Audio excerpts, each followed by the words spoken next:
Ketika Tuhan menahan apa yang Anda inginkan.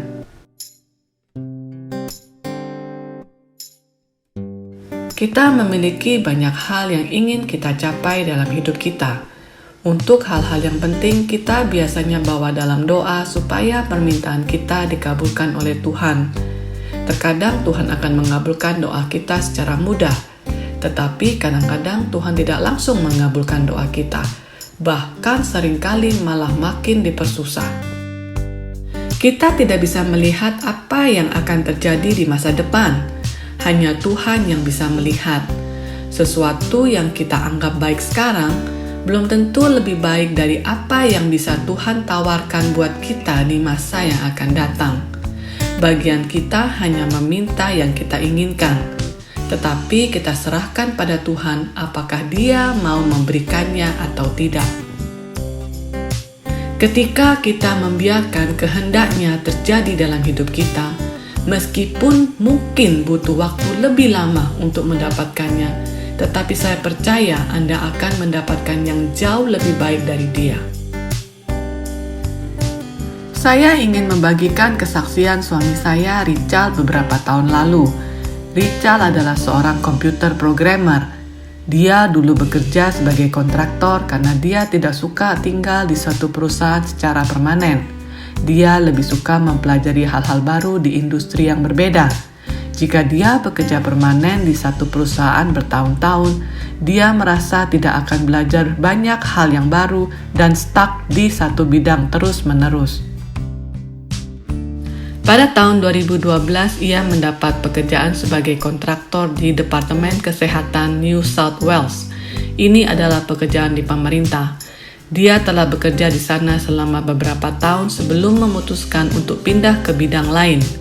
Dia berdoa kepada Tuhan untuk membimbingnya dalam mencari pekerjaan lain, dan setelah itu dia mulai mencari kerja baru. Saat itu kami sudah memiliki 2 orang anak. Oleh karena itu, dia harus mencari pekerjaan kontraktor dengan jangka panjang dan dengan kemungkinan perpanjangan, karena saya belum bisa membantu dia dalam keuangan keluarga. Setelah beberapa kali interview, akhirnya dia mendapatkan pekerjaan kontraktor baru di bidang banking industry. Dia sangat bersemangat karena dia tidak pernah bekerja di bidang ini sebelumnya, dan berpikir ini bisa menjadi kesempatan yang baik baginya untuk mempelajari hal-hal yang baru. Perusahaannya menawarkan kontrak jangka panjang dengan kemungkinan perpanjangan yang terdengar sempurna untuk apa yang Richard inginkan. Namun sebelum ia memulai pekerjaan barunya ini, tiba-tiba agen kerjaannya membatalkan kontraknya tanpa alasan yang jelas. Dia kecewa dengan penolakan ini. Kemudian dia mulai berpikir negatif, seperti apakah dia tidak cukup baik untuk pekerjaan ini, mengapa Tuhan tidak membiarkan dia mendapatkan pekerjaan ini, dan lain sebagainya. Tetapi dia memutuskan untuk berhenti berpikiran negatif dan mulai terus menyatakan kebaikan Tuhan atas hidupnya. Untungnya dia belum mengajukan pengunduran dirinya dengan tempat dia bekerja saat ini, sehingga dia masih bisa bekerja di tempat yang sama. Beberapa bulan kemudian, ada seseorang yang baru direkrut ke dalam timnya Richard. Segera Richard mengetahui bahwa rekan barunya baru saja berhenti kerja dari perusahaan bank yang seharusnya Richard bekerja. Dia mengatakan kepada Richard bahwa kontraknya disetopkan setelah hanya bekerja di sana selama 2 bulan karena tidak ada proyek. Richard sangat terkejut atas berita itu dan sangat bersyukur kepada Tuhan karena ia telah melindungi keluarga kami secara finansial. Tuhan tidak berkewajiban untuk menjelaskan kepada Richard mengapa Richard punya kontrak dibatalkan sebelumnya. Tetapi dalam hal ini dia ingin memberitahu Richard alasan mengapa kontrak dia dulu dibatalkan. Karena Tuhan sangat sayang terhadap kami dan mau melindungi kami. Kurang dari setahun setelah itu, manajer Richard memanggilnya dan memberitahu bahwa beliau ingin merekrutnya menjadi staf permanen.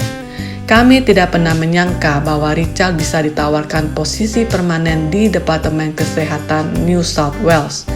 Sangat sulit untuk mendapatkan pekerjaan pemerintah, tetapi dia ditawari pekerjaan ini. Pekerjaan di pemerintah itu banyak mendapatkan insentif dan tunjangan bagi stafnya, dan kami bersyukur kepada Tuhan yang memulai semua ini buat kami. Oleh karena itu, bila suatu saat Anda ingin sekali memiliki sesuatu tapi belum bisa mendapatkannya, percayalah ceritanya belum berakhir sampai di situ. Selama Anda menyertakan Tuhan sejak awal, yakinlah bahwa Dia pasti memiliki rencana yang baik dalam hidup Anda. Dia mungkin memiliki sesuatu yang lebih baik untuk Anda, atau mungkin ini bukan saat yang tepat bagi Anda untuk memilikinya. Apapun alasannya, selama Anda setia kepadanya, Anda akan dapat melihat hati dan rencana Tuhan dalam hidup kita di kemudian hari. Izinkan saya menutup sharing saya dengan ayat ini.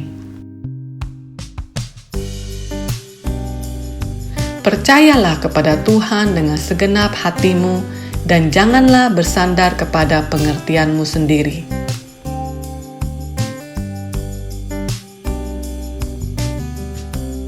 Terima kasih telah mendengarkan sharing saya dan saya harap Anda diberkati.